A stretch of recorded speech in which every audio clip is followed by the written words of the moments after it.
आत्माओं जैसे कोई रोगी है, डॉक्टर के पास जाता जिसने बहुत बड़ा बोर्ड लगा रखा है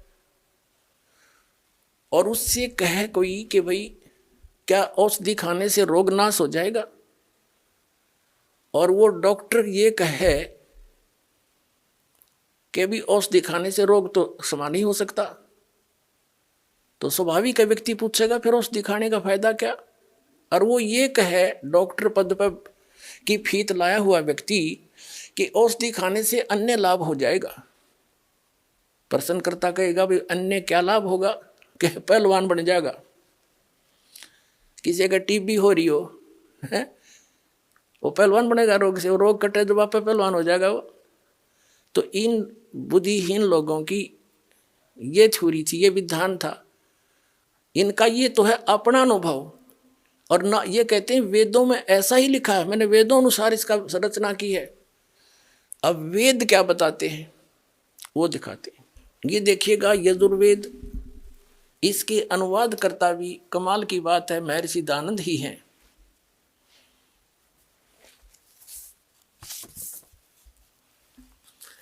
इसके अनुवाद करता भी महर्षि दयानंद हैं। प्रकाशक हैं सार्वदेशी कार्य प्रतिनिधि सभा 2/5 महर्षि दयानंद भवन रामलीला मैदान नई दिल्ली। 40 अध्याय है इस यजुर्वेद के सारे संपूर्ण 40 अध्याय का अनुवाद महर्षि दयानंद सरस्वती ने किया है।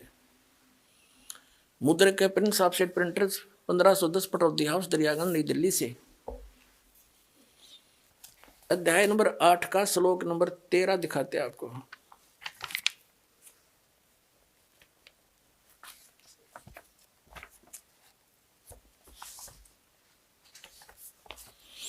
ये है अष्टमा अध्याय 8वां अध्याय और 241 पृष्ठ पे महर्षि दयानंद का अनुवाद है। यहाँ इसकी मूल पाठ है, मूल संस्कृत है।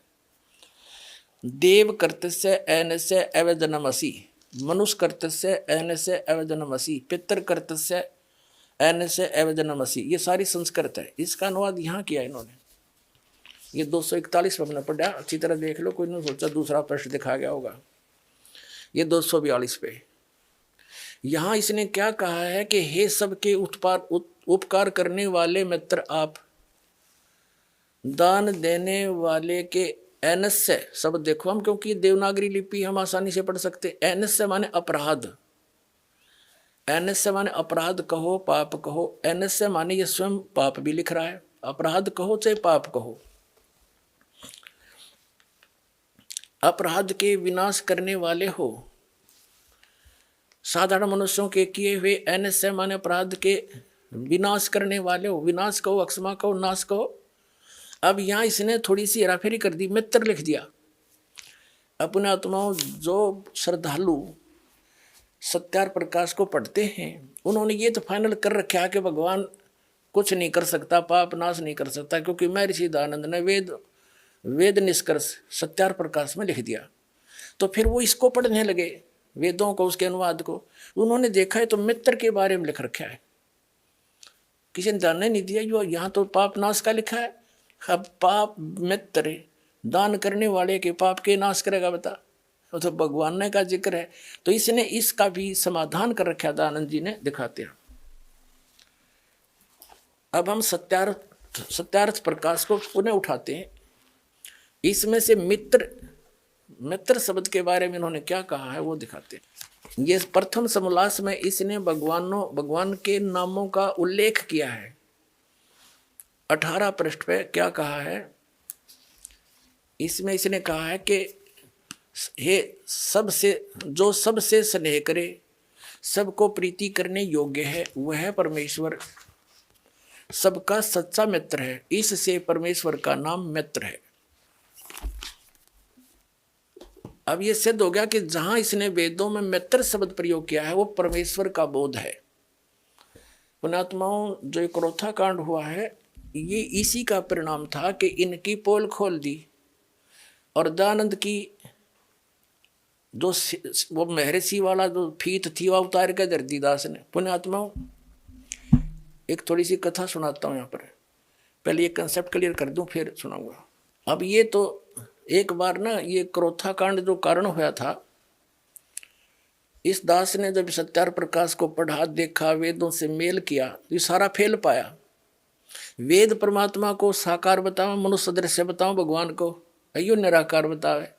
वेद एक देशीय बतावे कि एक स्थान पर रहता है, यूं कहे कि एक स्थान पर भगवान रहता ही नहीं। तो वेदों को समझा कहाँ से इसने अज्ञानी ने। और महर्षि कौन सी साइड तो हो गया यो। बड़ा दुख हुआ। समाचार पत्रों में लेख लिखने शुरू किए क्रोथा आश्रम से। वो इनको पता लगा, इनके अनुयायी कहने लगे देखो ये क्या लिख रहा है। उन्होंने सब मेल किया तो उन्होंने प्रति उत्तर दिया कि रामपाल को संस्कृत नहीं आती और ये झूठ बोल रहा है, ये दयानंद के गूढ़ रहस्यों को समझ नहीं रहा। जिस यजुर्वेद अध्याय नंबर 8 के श्लोक मंत्र 13 के विषय में वो कह रहा है रामपाल, उसमें मित्र शब्द लिखा है स्वामी जी ने, भगवान के विषय में नहीं लिखा कि भगवान पाप नाश कर देता है। फिर दास ने फोटो स्टेट करके भेजी और साथ में ये लिखा कि महर्षि दयानंद खुद मित्र सत्यार प्रकाश के प्रथम सुमदास में भगवानों के नामों में से एक मित्र भी कहता है। तो यहाँ मित्र का अर्थ परमेश्वर ही होता है। अब बुद्धिमान लोग तो समझ गए सचमुच मित्र के पाप नाश करेगा, बता भगवान ने क्या करे। तो कारण ये था कि उन्होंने सच्चाई को दबाने के लिए और कहीं उनके अनुयायियों को भी सच्चाई का पता ना लग जाए, तो इन आचार्यों को, दयानंद वाले इस आर्य समाज के आचार्यों को चंदा मिलना बंद ना हो जाए, इनके सत्यार प्रकाश वेद बिकने बंद ना हो जाए। इसलिए मिसगाइड करने के लिए, जनता का ध्यान पलटने के लिए क्रोथा कांड करवा दिया। क्योंकि दुर्भाग्य इस मुख्यमंत्री का, जो उसी समय जो आर्य समाजी है, हरियाणा का मुख्यमंत्री श्री भूपेंद्र सिंह, ये मुख्यमंत्री बन गया, इनका दाव लग गया, इसके कर्म बिगड़वा दिए, झूठ नरी बोली, जनता को पाप का भागी बना दिया। रामपाल गुंडा है, बुंडा है, वहाँ ये होता है, फलाना होता है। अब रामपाल ने सिद्ध कर दिया वहाँ क्या होता था, परमात्मा ने दया करी, वहाँ पर यही होता था जो आज बरवाला में हो रहा है।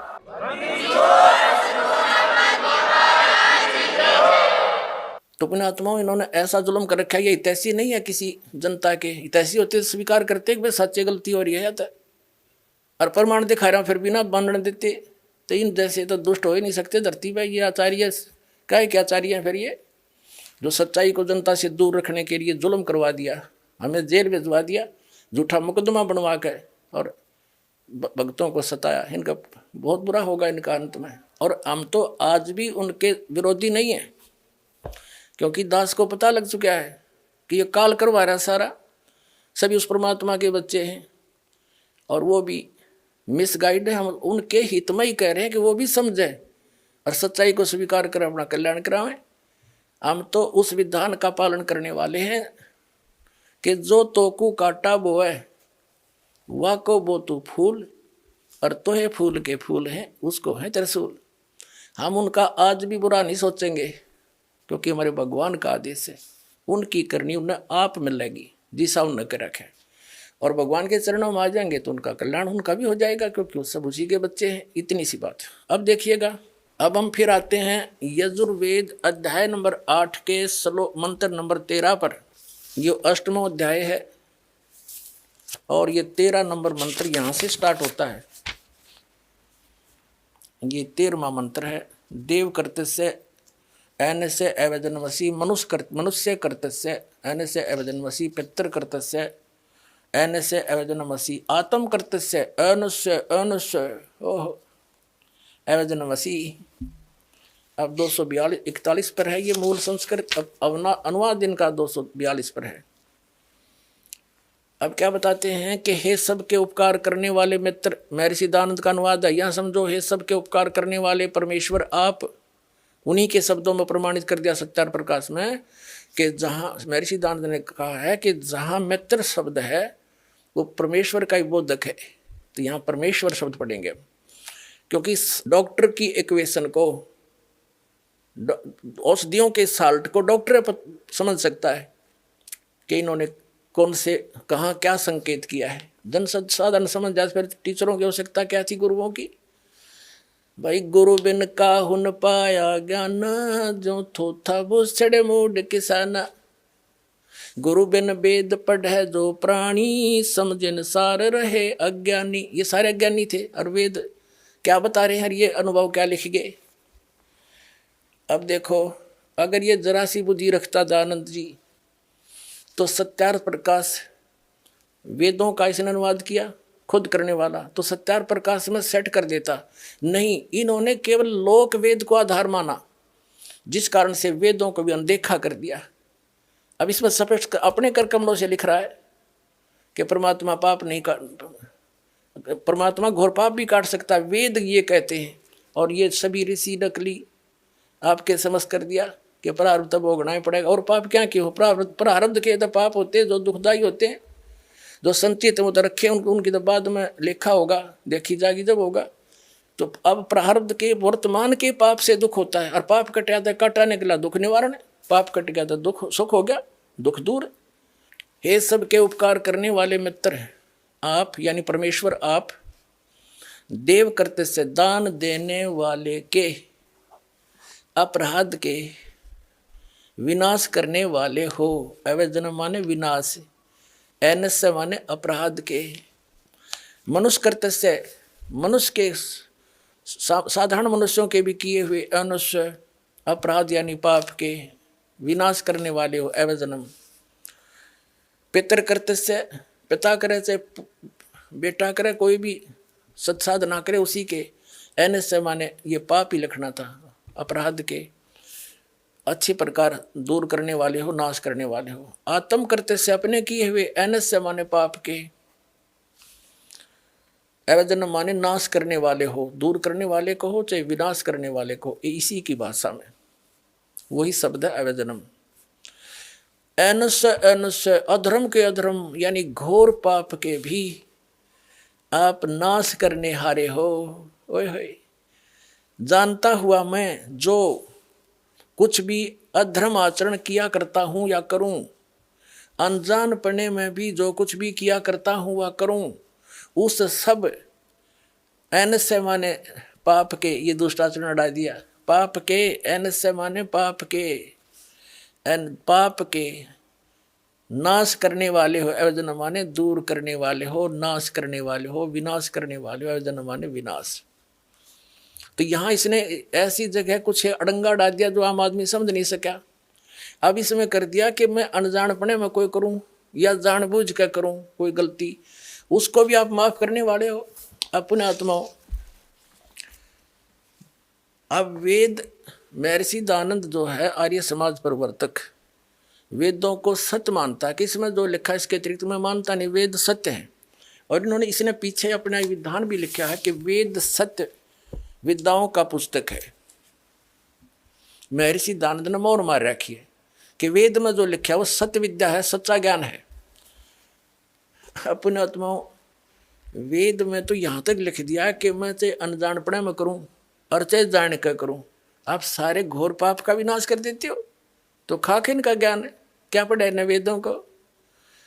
तो पुण्यात्माओं, दास के साथ इसलिए संघर्ष हो रहा है कि ये दास एकला साची बोला है, अरे झूठ बोलने यहाँ का उड़ नहीं, बिना गिनती के झूठ बोले, जनता ही निवाधारित हो रही है। लेकिन परमात्मा का आशीर्वाद है इस दास के साथ, और आपके ऊपर भी न्यारा आशीर्वाद है कि आपका जन्म इस समय है और आपको ये मूल वस्तु मिलेगी, कल्याण होगा। अब इसमें वेदों में जो ज्ञान दिया है कि जान कर करूं और चाहे अनजानपणे में करूं, सारा ही माफ कर देते हो आप। जान के कौन से होते हैं? अब परमात्मा ने धर्मदास साहिब जी से कहा था, धर्मदास जी ने बोले कबीर परमात्मा एक जिंदा महात्मा के रूप में थे, और कबीर साहब ने जब धर्मदास जी के सज्ञान का पर्दाफाश करना किया तो दुख मान गया और कहने लगे हम पाप ना करते, हम हिंसा नहीं करते, जीव हिंसा।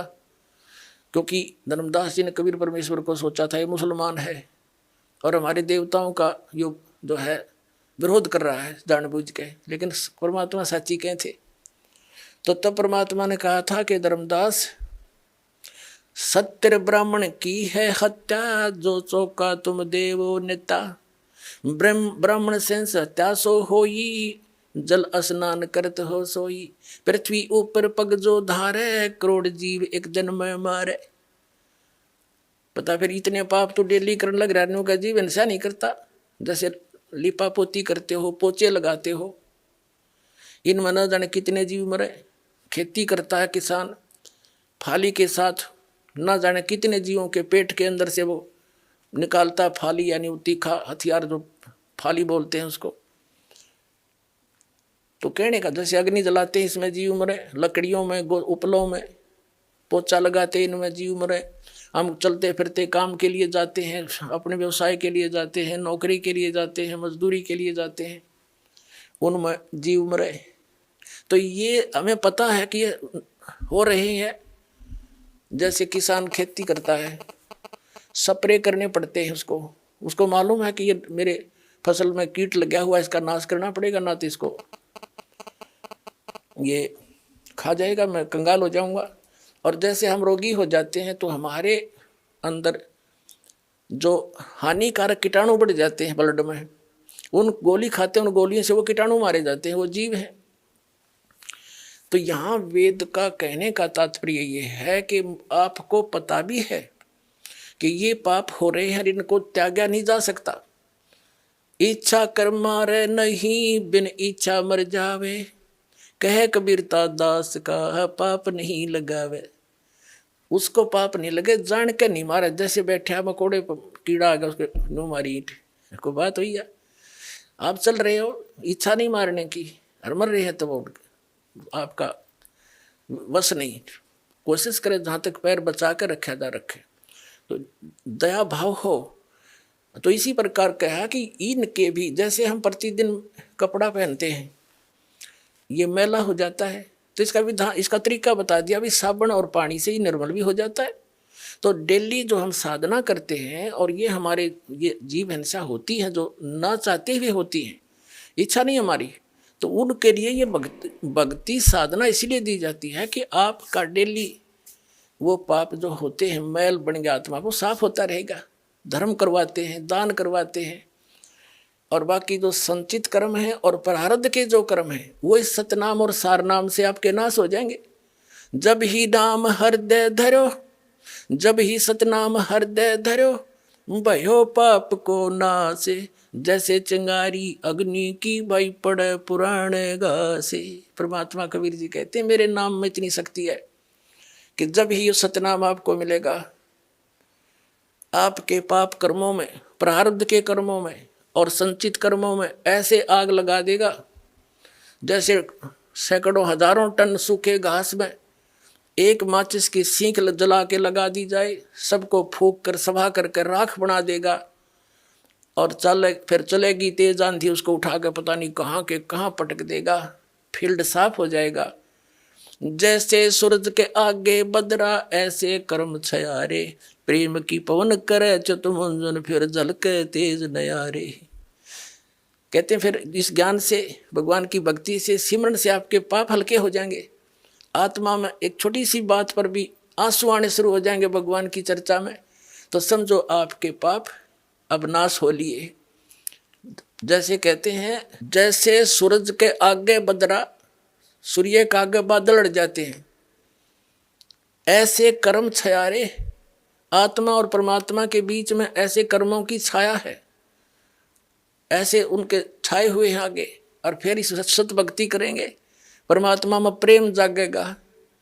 कहते प्रेम की पवन करे चितमंजन, जल के तेज नयारे।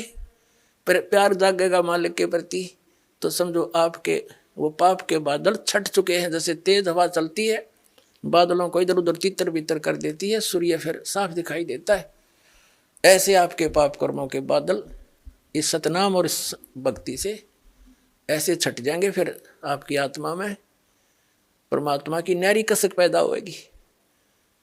और कहते हैं बिना प्रेम पावे नहीं, चाहे करोड़ समाधि ला।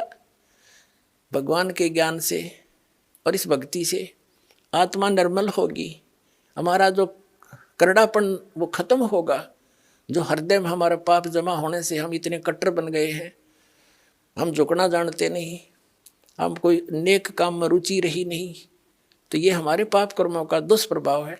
पाप कट जाएंगे, फिर आप कति निर्मल आत्मा हो ही। ये तड़ंगा अड़ा दिया काल ने, हमें बुरे बना दिए, बुराई खत्म होगी, हम भक्त बन जाएंगे। अपने आत्माओं ये जितने भी संत ऋषि महर्षि आचार्य और शंकराचार्य, अब इनके ज्ञान से देखो पुण्यात्माओं, कबीर साहब कहते हैं खरना होवे के हरि कब हूं सिंह की खाल उड़ाए। यदि गधे को शेर की खाल उड़ा दे वो शेर नहीं बन सकता, सिंह नहीं बन सकता। एक समय एक कुम्हार ने गुस्ताखी बाई, उसने एक बदमाशी सूझी अपने गधे पे, और शेर की कोई खाल पा गई सिंह की, उसने लाइन की, उसने ठा लिया साफ सूफ करके और अपने गधे पर डाल दी उसने, और रात्रि में गधे ने छोड़ दे खेतों में। अब गधा वहां अच्छी बड़ी बड़ी खेती को खावे, रखवाले जा निकट तो देखे तो शेर आ गया, वो छोड़ कर अपने स्थान को भाग गया, वहां गाँव में शेर आ गया, शेर आ गया। अब कोई ना था उन खेतों में रात्रि में, सुबेरे वक्त से वो पकड़ दिया, वो अपने घर ने खाल उतार के रख दे, सारा दिन काम ले और अच्छा खेचर बन गया, गधा खूब खा खा खेती के। अब किसी ने एक दूसरे कुम्हार को पता लगा कि भाई शेर खेती तो ना खाया करे, और उसके सामने उसने सोचा गांव में आया भी मैं उस शेर ने तो मैं पहचान दूंगा, उस शेर की परख करते हैं, शेर है कुछ और। तो उसने कहा भाई शेर, गांव वाले कहने लगे भाई शेर है, हम आंखें देखने लग रहे, सिंह है वो तो बब्बर केरी है। वो कुमार बोला भाई इसकी परीक्षण करता हूं मैं, मेरा साथ दो। गांव वाले कहने लगे हम ना जा भाई, रात में वहां तो शेर आता है। वो कहने लगा तुम ऊपर चढ़ दियो वृक्षों पर और मेरे साथ चलो। वो 10-20 व्यक्ति उन खेतों के आसपास दूसरी साइड में जिधर वो शेर था, चांदनी रात थी, दूर तो दिखा वो चरता, वहां पर खेती खाता हुआ गेहूं बाजरा जो भी उसमें फसल थी। कुम्हार ने 3-4 गधे ले गया अपने, और वो दूसरी दूर खड़े कर दिए। उन्हें सोची कदे शेर होगा तो भाई अपना देखी जाएगी, का गधे ने खा लेगा और क्या होगा। और बाकी चढ़ गए वृक्षों पर। अब थोड़ी सी देर में वो गधे जो अन्य ले गया था कुमार, वो लाग गया अपनी बोली बोलन हु। वो नकली शेर कभी उठी हुआ को किसी, वो भी ला गया हो चुका। वो उड़े आ लिया थोड़ी देर में उन्ने के पास में, और वह खाल उतर गई, भाग गया दौड़ा, वो खाल उतर गई नीचे, गधा का गधा। वो कुमार पीटा, अगर ने मारा नाश कर दिया, निकम्मे हम डरा और दिए, या खेती तो खाई सो खाई।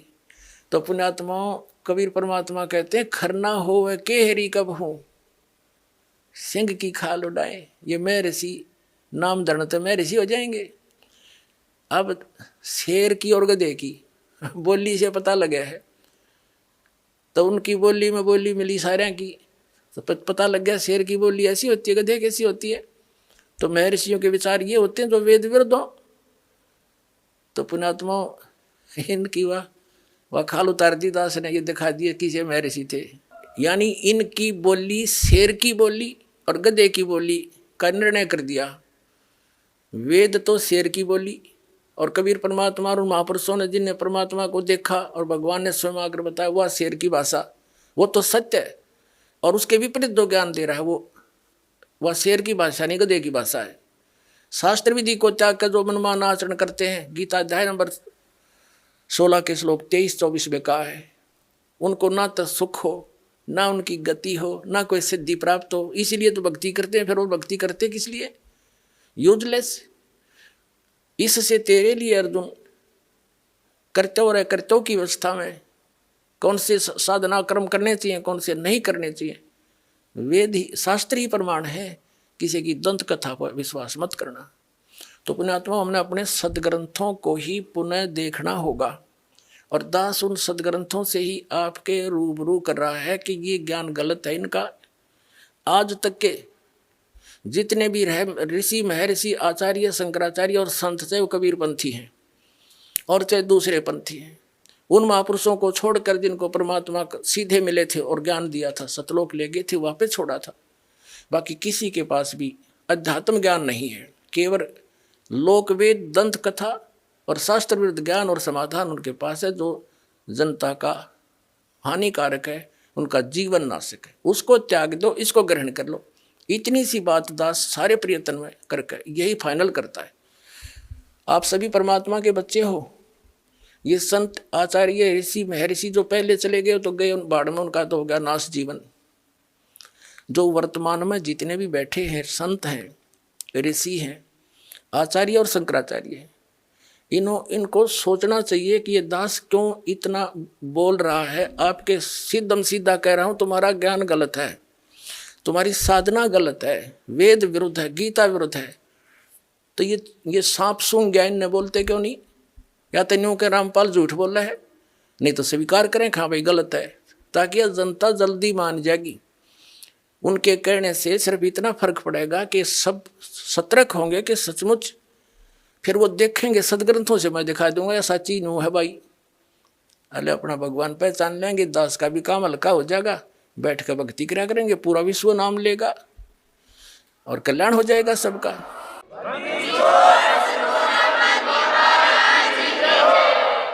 अपने आत्मा वो संत, वो ब्राह्मण जो दुखी था, कई संतों के पास भटक कर महर्षि रामानंद स्वामी के पास आया था। उन्होंने भी पहले अपनी जंतर मंत्र बताए थे उसको, और फिर अंत में कह दिया था कि आपके प्रारब्ध का कर्म है, यो भोगना पड़ेगा। और कहा, परमात्मा ने टोक दिया उनको कि स्वामी जी, यदि साधक को अपने पापों का कर्म ही भोगना पड़ गया तो भक्ति की क्या आवश्यकता रही। तब मैं उस स्वामी रामानंद जी महर्षि ब्राह्मण ने कहा था कि बच्चा, ये तो वेदों में यही प्रमाण है और पुराणों में भी यही प्रमाण है, सभी ऋषि महर्षि यही कहते हैं कि किया हुआ कर्म तो भोगना ही पड़ेगा। अब जैसे एक उदाहरण रह गया बीच में, जैसे बृहस्पति जी ने कहा है कि भाई दुख में भी सुख का अनुभव करना चाहिए, बस प्रॉब्लम सोल्व होगी। कोई बात है? एक बड़ा विद्वान पाक रहा था और पिंडारा, जींद के पास एक पिंडारा गांव है, वहां पर आदरणीय गीसा दास साहिब जी के अनुयायी संत रहते हैं। 2 आश्रम बना रखे उन्होंने, उनमें से एक ने सत्संग करवा रखा था, वहां पर काफी वक्ता बुला रखे थे, और ये दास भी वहां एक श्रोता रूप में विद्वान था। क्योंकि वो संत किसने माना है, लाल कपड़े हो, दाढ़ी बढ़ा रखी हो, माला गाल रखी हो, या वैसे मूंड मुंडा रखा हो। तो उनका एक स्टेज सी ला रखी थी, तख्त डाल के 5-4 तख्त लगा कर उनके ऊपर बैठे थे वो 10-12। तो उनमें से एक उनसे हटकर कुछ ज्ञान दे रहा था। वो क्या कह रहा था कि आत्मा परमात्मा का स्वरूप है, और जो भी कष्ट शरीर को होता है ये प्रारब्ध का होता है। तो वो आत्मा को कष्ट नहीं होता, वो तो शरीर को होता है, और हम अज्ञानता के कारण हम अपने को कष्ट मान लेते, इसलिए दुखी होते। जिस दिन आप ये मान लोगे कि जो दुख तुम्हें है ये शरीर का किया हुआ दंड है, ये शरीर को कष्ट, आत्मा को थोड़ा ही है, उसी दिन आप सुखी हो जाओगे। अब उसने 2-3 पहले दिन ये वचन करे तो सारे भगत जो श्रोता थे उसके प्रभावित हुए, वाह वाह बड़ी अच्छी बात बताई। तो अन्य श्रोता डिमोरलाइज हो गए, अन्य वक्ता जो उसके साथ बैठे थे वो काफी डिप्रेस हो गए। भाई ये बोले, ये तो सारे इसके पीछे लग लिया। ज्ञान तो नबी साय था, दूसरा नबी, वो थोड़े सा हटकर कुछ अटपट कर रहा था, कुछ उसकी महिमा बताई जा रही थी कि बड़ा विद्वान है, 4 विषय का आचार्य है। तो आम व्यक्ति और प्रभावित होता था। इन संस्कृत के बोलनियां दिन में फंस रहे थे हम अभी तक। तो अगले दिन भी उसने ऐसे ही प्रवचन किए, और क्या बोला कि एक दिन में चला जा रहा था, एक व्यक्ति रोग से चिल्ला रहा था। मैंने उसको बैठा, उसके पास खड़ा हुआ, उसको समझा कि भाई ये जो कष्ट है तेरे शरीर में, ये शरीर को है, आत्मा को कष्ट थोड़ा ही है, तू आत्मा है, शरीर नहीं है। कहते इतना कहते ही वो चिल्लाना बंद कर दिया। उसने अपने आप को समझा और उसका शरीर को कष्ट है, रहा रहेगा आत्मा। उसने अपने आप को जान लिया कि मैं आत्मा हूं, उसको कोई कष्ट रहा नहीं। तो अब देखो भोली आत्मा जो श्रोता है वो तो बेचारे संतों की बात ने सारिया ने सच्ची मानते हैं, सभी को सच मानते हैं, तो बड़े प्रभावित हुए कि भाई ठीक है तो बात भी सही है, बिना ज्ञान के तो सारिया सही लगे हमने। अगले दिन तीसरे दिन शाम ने सत्संग किया। उसने 12-1 बजे तक सत्संग करके वो अपने कमरे में चला गया। कमरे दे रखे थे उनको अलग उस आश्रम में। उसके 1 बजे से 1:30 बजे से पेट में दर्द हो गया। वो ब्रह्म आत्मा के पेट में दर्द हो गया, चिल्लावा डांगर की डाल, हाय मर गया, हाय मर गया। अब दूसरे आश्रम में गाड़ी थी, उड़द कार ले मांग के उस आश्रम वाला महंत संत उसको लेकर जींद ले गए प्राइवेट हॉस्पिटल में, वहाँ दाखिल कराया, 5-4 इंजेक्शन लाए। तो सुबह आया 4 बजे से, वह पीड़ा खत्म हो गई। जब पेट की वापस आया तो गाड़ी आई तो सब उत्सुक थे भी क्या रहा, संत ठीक हो गया कि नहीं। तो वो संत दूसरे दो नकली तो वह भी थे, लाल कपड़े वाले, वह वीर श्रोता भी गाड़ी के चारों तरफ आकर खड़े हो गए। तो वो संत जो उसके साथी वक्ता थे, उनका तो दर्द वहाँ ही रह रहा था। वो कहने लगे बाबा जी, ए महापुरुष, तू तो आत्मा है, तेरे को कष्ट तो था ही नहीं, तू क्यों डिड्डा रहा था रात को, तूने मान क्यों ना लिया मैं आत्मा हूँ। वह कहता चल चल अपना काम कर, जो कह अंदर पड़ गया। तो पुण्यात्मा ये है बीजक की बात, कहें बीजक ना ही हाथ, ये पृथ्वी डोबण उतर कह मीठी बात है। अब कहाँ गया उसका ब्रह्मपणा, आत्मापणा कि मैं आत्मा हूँ, अपने आप को मान ले मैं आत्मा हूँ। फिर दर्द कहाँ है, जब क्यों चला हुआ था।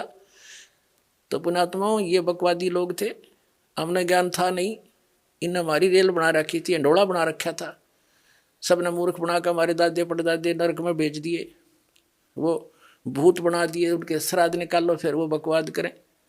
और पुराण के अंदर ये भी लिखा है विष्णु पुराण में कि श्राद्ध में एक योगी हो, यानी सत साधक जो आप हो, सारे योगी हो तुम। गीता जी अध्याय नंबर 2 के श्लोक 53 में गीता ज्ञानदाता कहता है कि अर्जुन, जब तेरी बुद्धि भिन्न भिन्न प्रकार के भ्रमित करने वाले ज्ञान वचनों से हटकर एक तत्व ज्ञान पर स्थिर हो जाएगी, तब तक तू योग को प्राप्त होगा, तब तक तू योगी बनेगा, भगत बनेगा। सही तो आपको पहले दास योगी बनाता है, और यहाँ जो दान पुण्य किया जाता है, तो आप तो यहाँ हजारों की संख्या में, एक महीने में तो लाखों की संख्या में योगी भोजन करते हैं, तो आपके पितरों का तो उद्धार हो जाएगा।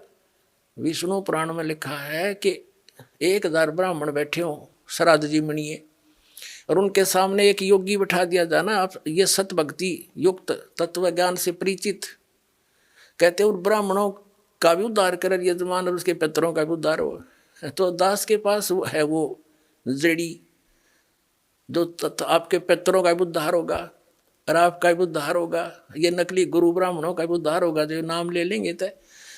तो पुण्यात्माओं, इन्होंने आज तक हमें सच्चाई से परिचित नहीं होने दिया, क्योंकि ये स्वयं भी परिचित नहीं थे इतनी से। तो प्रसंग चल रहा है कि परमेश्वर स्वयं आते हैं यथार्थ ज्ञान देने के लिए। श्रीमद् भगवत गीता अध्याय नंबर 4 के श्लोक नंबर 32 में कहा कि अर्जुन, जिन साधनाओं की जानकारी तूने गीता अध्याय नंबर 4 के ही श्लोक 25 से लेकर 30 तक सुनी, ये सभी साधक कोई तो देवताओं की पूजा करते हैं, कोई व्रत रखते हैं, कोई योग अभ्यास ही करते हैं, कोई स्वाध्याय करते हैं, कोई तीक्ष्ण अहिंसावादी व्रतों का पालन करते हैं, कोई तप करते हैं। ये सभी अपनी अपनी साधनाओं को पापनाशक जानते हैं, यानी जो साधना जो कर रहा है उसने वो अपनी ने सही मान रहा है, कहने का भाव ये है। फिर बताया है कि चौथे अध्याय के 32वें श्लोक में कि सच्चिदानंद घन ब्रह्म ने अपने मुख कमल से ज्ञान बोला है, और वो है तत्व ज्ञान। उसके अंदर इन यज्ञों की अर्थात धार्मिक अनुष्ठानों की जानकारी विस्तार के साथ कही गई है।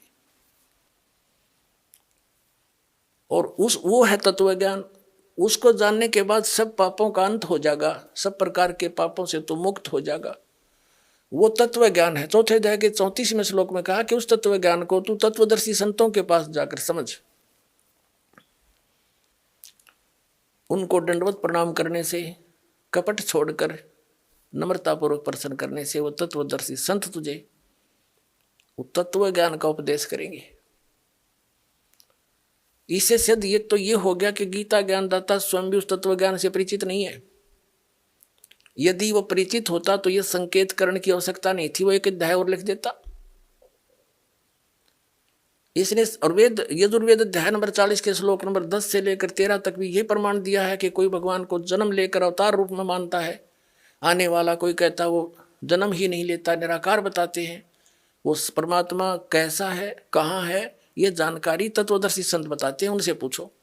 और वेदों वाला ज्ञान ही गीता जी में है संक्षिप्त रूप में। तो कहने का भाव ये है कि इन महापुरुषों को वो तत्वदर्शी संत नहीं मिला जो परमात्मा के द्वारा बोले गए मुख कमल से उच्चारित ज्ञान को समझावे। तो सच्चिदानंद घन ब्रह्म कौन? कबीर साहब। और वो काशी में आए थे, 120 वर्ष रहे, उन्हें अपने मुख कमल से जो वाणी बोली वह तत्व ज्ञान है। और उस तत्व ज्ञान को कबीर पंथी भी नहीं समझ सके, आज तक डड़े ढोए भगवान को निराकार बतावें। और साधना कबीर साहब के ज्ञान के विरुद्ध बताते हैं। आदि नाम, अमर नाम, अजर नाम, पाताल सब सिंधु नाम, ये उनका सार शब्द, सार नाम और सच नाम यही है उनका, कबीर पंथियों का। खा के उनके पास दुनिया डबो दी। तो अब तक जो बनी सो बनी।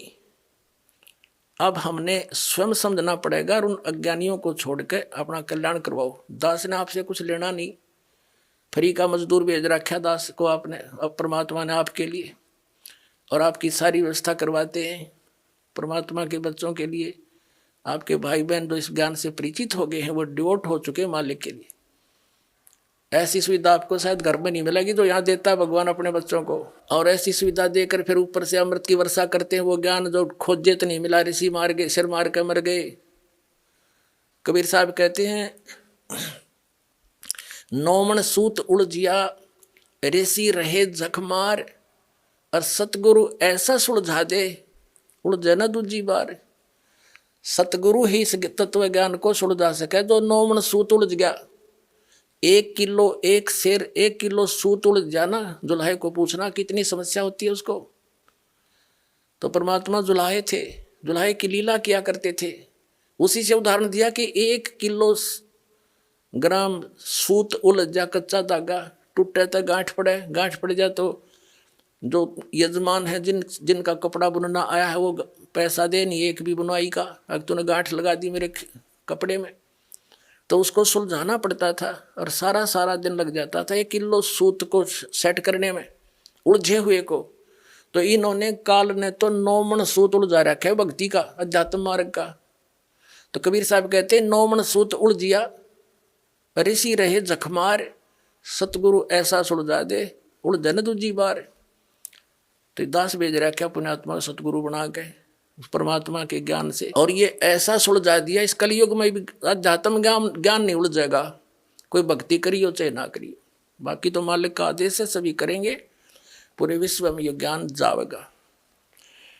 अब थोड़ी सी झलक दिखाते हैं आपको कि तत्व ज्ञान जो सच्चिदानंद घन ब्रह्म की मुख कमल से उच्चारित है वो तत्व ज्ञान है।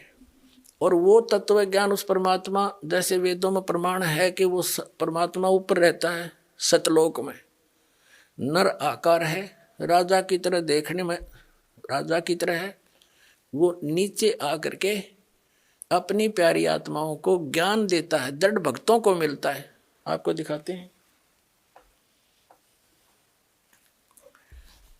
अब हमने भगवान को पहचानना है,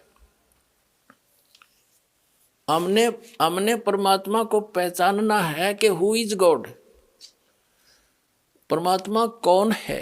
कैसा है और कहाँ प्रमाण है जो हम बता रहे हैं। बगैर प्रमाण के तो आज तक हम सब की बातों पर विश्वास कर ही रहे थे, पर अब हम बिना प्रमाण मानना नहीं कभी भी किसी की बात को, क्योंकि हम दूध के जले हुए हैं और छाछ को भी फूकेंगे तब हम बचे रहेंगे। तो अभी तक जो ज्ञान हमें मिला सारा अज्ञान प्राप्त था। अब परमात्मा को पहचानेंगे, प्रमाणों से देखेंगे और जानेंगे, फिर हम भगवान पा लेंगे। भगवान का पाना तो बिल्कुल आसान है, कुछ भी नहीं करना।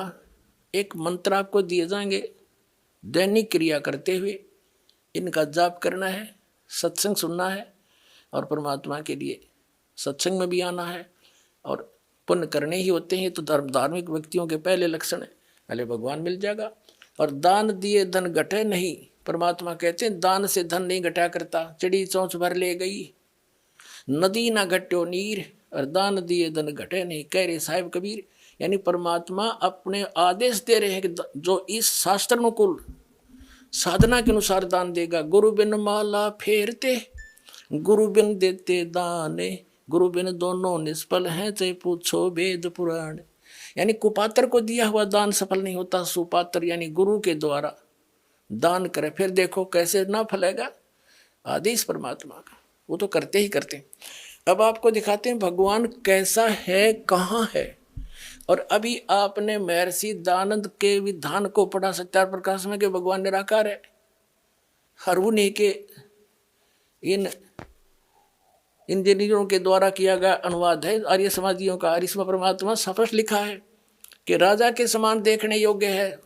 और जिन महापुरुषों ने परमात्मा को देखा है, आदरणीय गरीबदास साहिब जी ने देखा तो उन्होंने कहा कि अर्श कुर्स पर सफेद गुम्मट है जहां परमात्मा का डेरा। फिर कहते हैं श्वेत छत्र सिर मुकुट विराजे, सिर पर सफेद छत्र है मालिक के और मुकुट है। देखत ना उस चेहरे नु, तुम सत साधना नहीं करते, परम संत मिले नहीं, तो तुम उस चेहरे को, उस परमात्मा के उस स्वरूप को नहीं देख पा रहे हो जिसके सिर पे मुकुट है और ऊपर छत्र है, सिंहासन पर विराजमान है। अर्श कुर्स पर सफेद गुम्मट है जहां परमेश्वर का डेरा सतलोक में। और वही वेद बताते हैं, वही वेद बताते हैं, वही आंखों देखा वो महापुरुष बताते हैं जिनको भगवान अपने स्थान पर लेकर गए थे, वापस छोड़ा था। और वही परमात्मा स्वयं बताते हैं। फिर तो आसानी तो समझ में आ जाएगा कैसा है भगवान। अब देखिए वेद, ऋग्वेद 9 और 10 मंडल इकट्ठे ही अनुवादित हैं, इसके ये अनुवाद कर रखा है। ये देखिएगा, प्रकाशक हैं सार्वदेशिक कार्य प्रतिनिधि सभा, महर्षि दयानंद भवन, रामलीला मैदान, नई दिल्ली। अनुवाद करता ये है मुद्रक Prince offset printers 1510 Pataudi house Daryaganj नई दिल्ली से। अब इसके ऋग्वेद मंडल नंबर 9 सूक्त नंबर 86 का और मंत्र नंबर 26-27 लेते हैं हम पहले। ऋग्वेद मंडल नंबर 9 सूक्त 86 का मंत्र 26। इसमें क्या किया है कि यज्ञ करने, क्या अनुवाद किया है इन्होंने, खुद अनुवाद कर रखा है समाज के आचार्यों ने। और जो भगवान को निराकार बताते, हर वेद क्या बताते, तो इन्हें खाक जाना है वेदों का। और फिर नौकर रामपाल झूठा प्रचार करे मैं ऋषि दयानंद का। वाह भाई वाह, झूठे को झूठा कह दिया, इसमें क्या कुप्रचार हो गया, सच्चाई कही है। देखो ये खुद अनुवाद कर रहे हैं कि यज्ञ करने वाले यजमानों के लिए, हम 26वां मंत्र पढ़ रहे हैं। यज्ञ करने वाले, यज्ञ माने धार्मिक अनुष्ठान, साधना करने वाले यजमान माने साधकों यानी भक्तों के लिए परमात्मा सब रास्तों को सुगम करता हुआ उनके विघ्नों को यानी संकटों को मर्दन करता है, नाश करता है, उनको पवित्र करता हुआ और अपने रूप को सरल करता हुआ वह कांति में परमात्मा। अब देखो इन्होंने इसका अर्थ सर्वज्ञ कर दिया कबीर का। ये देखो ये है कबीर, हम कबीर बोला बै कबीर, हम वेदों को वेद बोलते हैं, यहाँ कबीर, इसको इन्होंने संधि छेद करके ऐसे लिख दिया और अर्थ कर दिया सर्वज्ञ। या लिखना था वो कबीर देव, कबीर देव, देव माने परमात्मा, कबीर भगवान विद्युत के समान क्रीड़ा करता हुआ वर्णीय पुरुष को यानी अच्छी आत्मा को प्राप्त होता है।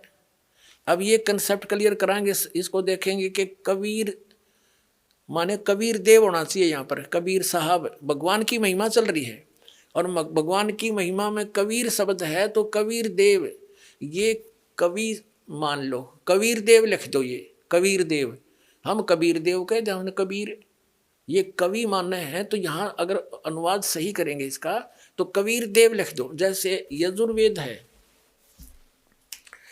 अपने आत्माओं आज हमने कंप्यूटर तो ही बना लिए और ऐसे ऐसे जटिल प्रश्न हल करते हैं हमारे बच्चे, बेटी बेटियां बच्चे।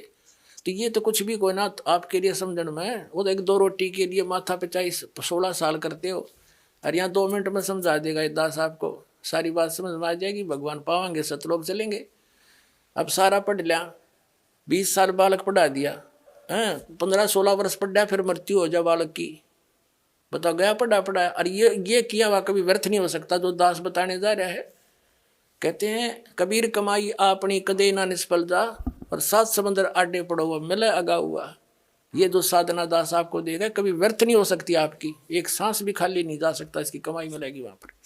अब देखो यजुर्वेद, ये महर्षि दानंद का ही अनुवाद है, आर्य समाज वालों का। ये यजुर्वेद और प्रकाशक वही सार्वदेशी कार्य प्रतिनिधि सभा 2/5 महर्षि दान भवन, रामलीला मैदान, नई दिल्ली से। महर्षि दान सरस्वती द्वारा इसका अनुवाद है। प्रिंस ऑफसेट प्रिंटर्स 1510 पटौदिया उत्तरागंज, नई दिल्ली से प्रकाशित छपा है। इसके 36वें अध्याय को आपको दिखाते हैं। प्रथम मंत्र में ये है यजुर्वेद और 37वां अध्याय 36वां अध्याय है। इसके प्रथम मंत्र में यजु शब्द है। ऋचम वाच्यम परपदे मनो यजु परपदे श्याम प्राणम परपदे चक्षु श्रोत्रम परपदे, ये यजु शब्द लेना हमने। इसका अर्थ क्या किया महर्षि दानंद ने, यहां देखना, ये किया है यजु का अर्थ यजुर्वेद किया, बिल्कुल सही लिखा। यदि इस यजु शब्द का कोई अर्थ तो बनता है, यजु माने साधना, परमात्मा से मिलाने वाले मंत्र, इसका कुछ अन्य अर्थ कर देते तो ये कैसे पता लगता कि महिमा यजुर्वेद की है, उस बुक की है। यहाँ यजुर्वेद लिखना अनिवार्य था, जबकि ये केवल यजु है, ये यजुर्वेद लिख दिया, बिल्कुल सही किया, ये सही अनुवाद है। और इसका अर्थ कर दे, जैसे यहाँ कबीर देव, कवि होता तो लिखना चाहिए था कबीर देव, अगर उसका अर्थ कर दें तो कैसे पता चलेगा वो परमात्मा कौन है जो ये लीला करता है, उसका नाम क्या है।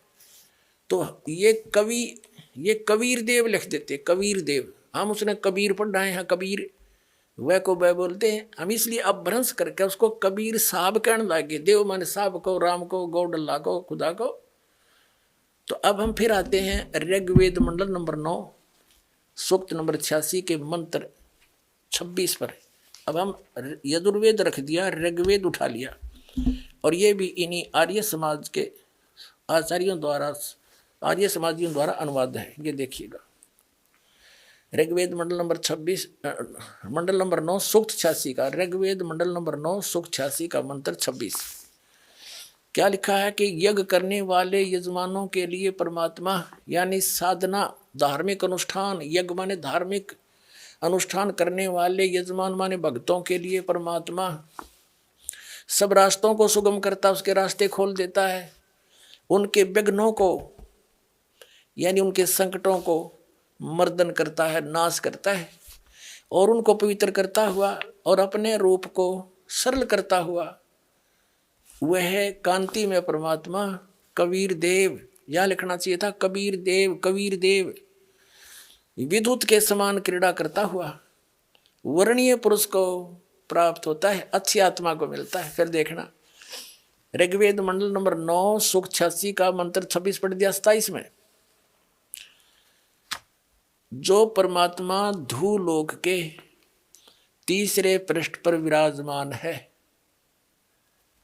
अब इससे क्या सिद्ध हो गया कि वो परमात्मा तीसरे धूलोक यानी उस तेजो में, सतलोक के तीसरे पोर्शन में, 3 विभाग हैं सतलोक के, आपको बहुत बार बताया है। बाह्य क्षेत्र में बाग बगीचे हैं, झरने बह रहे हैं सुंदर हीरे पन्नों के, वहाँ पर जैसे यहाँ पत्थर के पहाड़ हैं, वहाँ हीरे पन्नों उनके हीरों के पहाड़ हैं। और वहाँ फलदार वृक्ष हैं, सदाबहार वृक्ष हैं।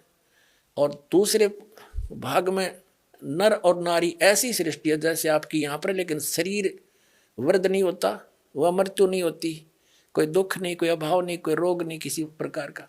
और तीसरा जो पोर्शन है उसमें केवल हंस आत्मा रहती हैं, जो ओनली नर रहते हैं, और उसमें एक स्थान है जहाँ परमात्मा स्वयं विराजमान है।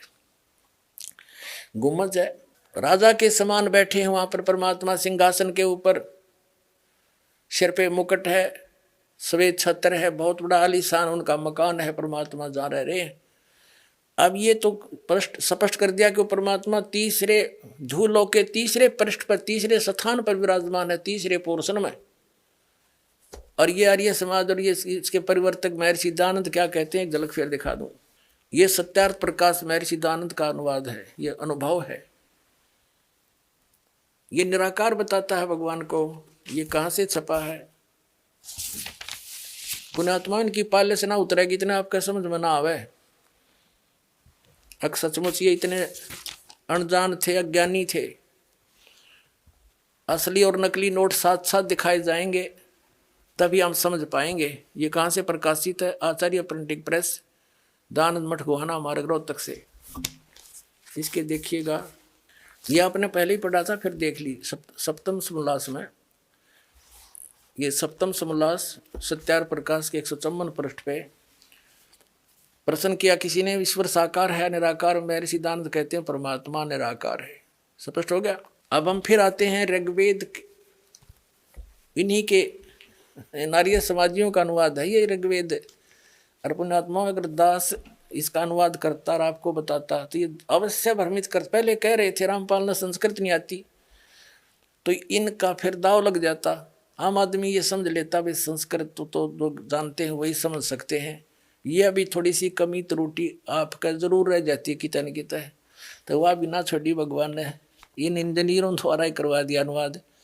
इनकी बुद्धि व पत्थर घेर दिया जब ये सच्चे श्लोक परमात्मा ने अनुवाद करवाया। परमात्मा क्या नहीं कर सकता, जीव का क्या औकात है? चोर चुरावे तुमबड़ी गाड्डे पानी में, वह गाड्डे वह ऊपर आओ, सच्चाई छानी ना। अब फिर देखो, ये हमने फिर ऋग्वेद मंडल नंबर 9-10 उठा लिया और इसके अनुवाद करता यही, ये प्रकाशक भी वही है, ये अनुवाद करता मुद्रक Prince offset printers 1510 Pataudi house त्रियांगन नई दिल्ली से। अब हम ऋग्वेद मंडल नंबर 9 सूक्त 86 का मंत्र 26-27 पढ़ दिया। 27 में हमने पढ़ा कि जो परमात्मा ध्युलोक के तीसरे पृष्ठ पर रहता है, विराजमान है। इसे से दो गया भगवान एक स्थान पर रहने वाला, एक देशीय है और वहां से गति करके आता है। यहां देखना, अब ऋग्वेद इसी मंडल नंबर 82 का मंत्र एक और कति स्पष्ट कर देगा। मंडल नंबर 9 सूक्त 82 ऋग्वेद का और मंत्र 1। सोम माने सर्वोत्पादक प्रभु, सबकी उत्पत्ति करने वाला, प्रकाश रूप, सद्गुणों की वर्षा करने वाला और पापों का हरण करने वाला। महर्षि के पाप का काट नहीं सकता और वेद कहते हैं पापों का हरण करने वाला वह राजेव, राजेव राजा के समान। ये देखो 269 पे पढ़ा हमने, कदे नहीं सोचा पृष्ठ बदल गया होगा। अब 270 पे राजेव के, राजा के समान, यहाँ तो लिखा राजा के समान, राजा के यहाँ आ गया समान। राजा के समान दर्शनीय है, देखण जोगा है, साकार है, राजा के समान सिंहासन पर बैठा है और वह पृथ्वी आदि लोक लोकांतरों के चारों ओर शब्दमान हो रहा है। वह वर्णीय पुरुष को जो दृढ़ भक्त है उसको पवित्र करता हुआ मिलता है, उसको प्राप्त होता है दृढ़ भक्त, अच्छी आत्मा को जो दृढ़ भक्त है। जिस प्रकार विद्युत स्नेह वाले स्थानों को आधार बनाकर प्राप्त होता है। और देखियो फिर क्या किस उद्देश्य से लेकर आता है? हे परमात्मन, उद्देश्य करने, उपदेश करने की इच्छा से आप महापुरुषों को प्राप्त होते हो। आप अत्यंत गतिशील पदार्थ के समान, यानी बहुत तीव्रता से हमारे अध्यात्म यज्ञ को प्राप्त होते हो। आप कबीर देव हैं, वो सिद्ध कर दिया था। आप कबीर देव हैं, आप कबीर साहब हैं, शुद्ध स्वरूप हैं। हमारे पापों को दूर करके हे अमर परमात्मा हमको सुख दें। अपने आत्माओं, मोती मुक्ता दर्शत नाही, ये जग है सब अंदरे, दिखत के तो नैन सुम, इनका फिरा मोतिया बंदरे। ये कहाँ थे महर्षि विद्वान और गच्छामी संस्कृत ने गोटे बैठे थे, इन्हें का पता नहीं। वेद क्या बताते हैं? भगवान साकार है, नर आकार है, राजा के समान देखने में है, वहां पर एक स्थान पर रहता है। ये निराकार बताते हैं आर्य समाज के आचार्य और महर्षि दयानंद। और परमात्मा किसी लोक में नहीं रहता। तो खाक विद्वान था ये, क्या जाना इनको, इन्होंने वेदों को। अपना आत्मा, इसमें एक प्रसंग आया है कि वो परमात्मा वहां से चलकर आता है और ऐसे आता है जैसे आकाशीय बिजली एक सेकंड में आ जाती है। कैसा गजब का उदाहरण दे रखा है कि जैसे आकाशीय बिजली बादलों वाली किसी वस्तु को आधार बनाकर उस पर अट्रैक्ट होती है, उसी पर गिरती है। जैसे पहले पुराने समय में कांसी की थाली आदि बेले होते थे धातु के, तो वर्षा के दिनों में हमारी माताएं उठाकर अंदर रख देती थी। हमारी दादी कहती थी कि कांसी धातु की कोई भी वस्तु बाहर नहीं रहनी चाहिए, उस पर बिजली गिरती है, उसका अट्रैक्शन होता है उसके ऊपर, धातु पर। तो यहाँ वही प्रमाण दिया है कि वो जैसे आकाशीय बिजली किसी वस्तु का आधार बनाकर उस पर अट्रैक्ट होकर आती है, ऐसे ही वो परमात्मा उन पुण्य आत्माओं, अच्छी आत्मा, दृढ़ भक्त हैं जो उनको मिलते हैं, ऐसे आते हैं जैसे उन पर आकर्षित होते हैं। वो किन किन को मिले? आदरणीय धर्मदास साहिब जी बांधवगढ़ वाले को, आदरणीय मुल्कदास जी, आदरणीय नानक साहिब जी सिख धर्म के प्रवर्तक को, आदरणीय दादू साहिब जी, आदरणीय गरीबदास साहिब जी गांव छुरानी जिला दद्दर वाले को, हरियाणा वाले को जो दृढ़ भक्त थे, आदरणीय गीसा दास साहिब जी गांव खेखड़ा जिला मेरठ उत्तर प्रदेश वाले को। ये तो दास के नोटिस में किन महापुरुषों को वो सीधे मिले। और ये ऐसे दृढ़ भक्त थे, इन्होंने परमात्मा से जो ज्ञान ग्रहण किया लिख दिया, लेकिन बताया नहीं किसी को। परमात्मा ने कहा था, धर्मदास मेरी लाख दुहाई, ये तत्व ज्ञान की तबार न जाई। धर्मदास मेरी लाख दुहाई, ये सार शब्द सतनाम की तबार न जाई। और सार शब्द बार जो पढ़ी बिचली पीढ़ी हंसनी तेरही। इन नकलियां का हाथ लग जाता है ये ज्ञान और ये समाधान, ये मंत्र। तो आज दास कैसे बिनता बताता कि ये नकली और ये असली मार्ग है वेदों और गीता और पुराणों के अनुसार। तो परमात्मा ने इन महापुरुषों से कहा था कि तुम दृढ़, वो दृढ़ भक्त थे। नानक साहिब जी ने पूरे सिख समाज को नहीं बताया वो मंत्र, 2 अक्षर का स्वयं जाप करते थे। उनकी जन्म साखी में, समुद्र की साखी में प्रमाण है। और वही प्रमाण गरीबदास साहिब जी कहते हैं, वही 2 अक्षर का मंत्र सतनाम है। वही धर्मदास साहिब जी को परमात्मा ने दिया, कबीर साहब सागर में आपको दिखा के उस पर ये जाप वो करते थे। लेकिन उन्होंने आगे धर्मदास जी थोड़े से नर्मात्मा के थे, परमात्मा उसके साथ रहे, लिखवा दिया कबीर सागर में सारा। लेकिन उनको आगे अपने वंशजों को भी वो नाम नहीं देने दिया, केवल पहले मंत्र के 5 नाम दिया करते थे। कबीर परमेश्वर ने स्वयं धर्मदास जी के लड़के को उनके सतलोक गमन करवा दिया, उनको धर्मदास जी को। पुणात्माओं, ये बड़े गुड रहस्य हैं। एक दिन के सत्संग में सारे कंसेप्ट क्लियर नहीं होते। दास साहब नहीं हुआ, एक दिन में सारे उलेट दूं आपके ऊपर, दूध की बौछार कर दूं अमृत की। पर कैपेसिटी होती है प्रत्येक की, आपके सुनने की भी, बैठने की भी। तो कहने का भाव यह है कि धर्मदास जी ने भी वो नाम किसी को नहीं बताया। कबीर साहब ने उसको सख्त हिदायत दे दी। और साथ रहे कदे यू डोब दे डगमग सा था थोड़ा सा नरमात्मा का। उनके पुत्र को स्वयं नाम दिया, धर्मदास से नहीं देने दिया, चूड़ामणि को परमात्मा कबीर जी ने। और केवल पहला मंत्र दिया 5 नाम का कि आगे दिया करिए। और फिर परमेश्वर ने कहा था कि ये 5 नाम भी 6ठी पीढ़ी में खत्म हो जाएंगे तेरे। कौन से 5 नाम जो दास आपको देता है प्रथम मंत्र में? ये नहीं निरंकार ओंकार ज्योति निरंजन, ये नहीं, ये और मंत्र है। तो 6ठी पीढ़ी में इस धर्मदास जाली वाली वंशजों की पीढ़ी में